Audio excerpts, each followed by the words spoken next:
So I wanted to start off by talking to you about some of your record-setting balloon expeditions, and I wanted to take you back to a time when all of a sudden you unexpectedly lose 2 full fuel tanks and climb perilously high. What could have happened if the balloon continued elevating, and what are you thinking at the time? It wouldn't have been very pretty. If the balloon had just carried on going up, which it looked for a horrible moment that it was going to do, the capsule would have imploded, and I wouldn't have seen or got to know my grandchildren. So on that particular crossing, when we were trying to be the first to cross the Pacific in a hot air balloon, on paper, when we lost the fuel tanks, it looked like we didn't have a chance to survive. The chances were less than 1%. We needed a miracle to survive. We knew that we'd have to go at speeds of over 200 miles an hour, and a balloon had never been faster than 80 miles an hour at the very, very, very fastest, and that was when we did the Atlantic. We managed to fly it right into the core of the jet stream, the equivalent of being right in the middle of a river when you've thrown a stick in the river and you've got the absolute fastest stream. And I just suddenly saw the speedometer going 100 miles, 110, 120, 130, 140, 150, 160, 170, 180, 200, 210, 220, 230. And we were in a balloon. We were traveling at 230 miles an hour. And at that speed, if we could keep up that speed, we had a chance of making land and a chance of survival. We were aiming for Los Angeles. We missed Los Angeles by nearly 2,500 miles. we ended up in the Arctic on a frozen lake, 800 miles from the nearest person. The only thing that saw us was an otter that came up and gave us a sniff and then just walked off. But we were the first to cross the Pacific in a hot air balloon, and we'd survived. So we'd lived to tell the tale. Another moment, you hadn't slept for more than 24 hours, and your captain jumps going 100 feet down into the freezing ocean. Take it from there. Our first balloon flight was to try to be the first people to cross the Atlantic in a hot air balloon, and Per had thrown an explosive bolt and had been worried that the cables were cut most of the way through, but not the whole way through. So he threw himself out of the capsule into the sea. And because his weight had gone, and he wasn't a light man, the balloon just soared back up into the air, 10,000, 11,000, 12,000 feet through the clouds. And I was standing on top of the balloon as it went up. And I'd only just learned to fly a balloon 3 weeks before. And there was, my experienced balloonist was now no longer with me. And you're in the biggest balloon ever. The biggest balloon ever flown, and I was in trouble. And I climbed back into the capsule, and I didn't think I had a lot of chance of survival. So I wrote a short note to Holly, Sam, and my wife, and telling them how much I loved them.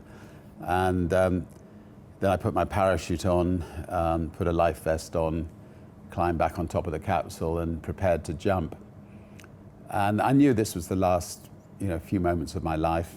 And, to be a parachutist jumping into the North Sea where it's freezing cold, never done a parachute jump into water before. I'd lost all communication with the outside world, so nobody knew where I was. And so the chances of survival were, very, very, very unlikely. And I was looking down at the clouds, and because I knew that the fuel was almost finished, but I knew I had about another 20 minutes of fuel on board. And I decided just to, before I jumped, just to have another 5 minutes of life. So I climbed back into the capsule, and I also wanted some thinking time. And as I was climbing back out of the capsule, I looked up and I saw the balloon, and I thought, screw it, I've got the biggest parachute in the whole world right above me. The balloon is the parachute. What on earth am I doing? And it sounds sort of simple thinking back at it now. But anyway, so I then got back into the capsule, and I just started burning and taking the balloon down towards the sea. About 100 feet before I hit the sea, I climbed back onto the top, and just before it hit the sea, I threw myself off the capsule, away from the capsule, and the capsule hit the water, and then the balloon, without my weight, soared back up to 10,000 feet, and there I was in the sea. But I am a lucky, a jammy bastard, as they say in England. I had arrived in the sea, and a military Navy helicopter exercise was going on at exactly that time. And one of those helicopters saw me jump, and within 4 or 5 minutes, there was a helicopter dropping a rope down to me to hold on to. And they yanked me to safety, and we then were able to go and rescue Per. What do you remember from having to once negotiate midair with the Chinese, and how that strangely then resulted in Virgin being granted rights to commercially fly to China? So we were attempting to fly around the world in a hot air balloon. We'd done the Atlantic, we'd done the Pacific. To fly around the world in a hot air balloon was going to take about 18 days. We took off from Morocco, and we headed across the Mediterranean. We skirted Iraq, and as we were skirting Iraq, there were American planes coming in to bomb Iraq, and they were wishing us good luck, we were wishing them good luck, and we then carried on over Kazakhstan and some of the sort of the remote places. And then we got sucked into the Himalaya chain, and it was beautiful, but we were going where we weren't meant to go, and that was towards China. The Chinese made it clear to us that if we came into Chinese territory, they would have to shoot us down. And so as we got closer and closer to China, I was getting on the phone and, to everybody I knew in Hong Kong to ask them to, Cathay Pacific and, the British ambassador in China, and, asking them to try to intervene with the Chinese, and wasn't getting far.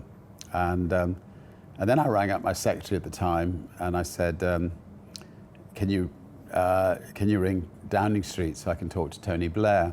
And she said, I don't have the number of Downing Street. And I was getting very tired by now, and I just said, dial 192, Directory Inquiries, and ask, please, for the number of Downing Street. Anyway, I remember it distinctly. I don't like to behave like that, but anyway, I did. And anyway, then Tony Blair intervened, and finally the Chinese, just before we went into Chinese territory, they said, that we had to get through Chinese territory quickly and get out of Chinese territory, and they wouldn't shoot us down. And the bizarre irony was that as we flew over Shanghai, I got another email from our airline saying, you won't believe this, but the Chinese authorities have just given Virgin Atlantic permission to fly to Shanghai. And we've been trying for years to get permission. So a few minutes ago, they were planning to shoot us down. Now, Virgin Atlantic had been given rights to fly to Shanghai. And I'm not sure whether it was coincidence or whether they'd taken pity on us and decided that actually it was quite an adventure after all.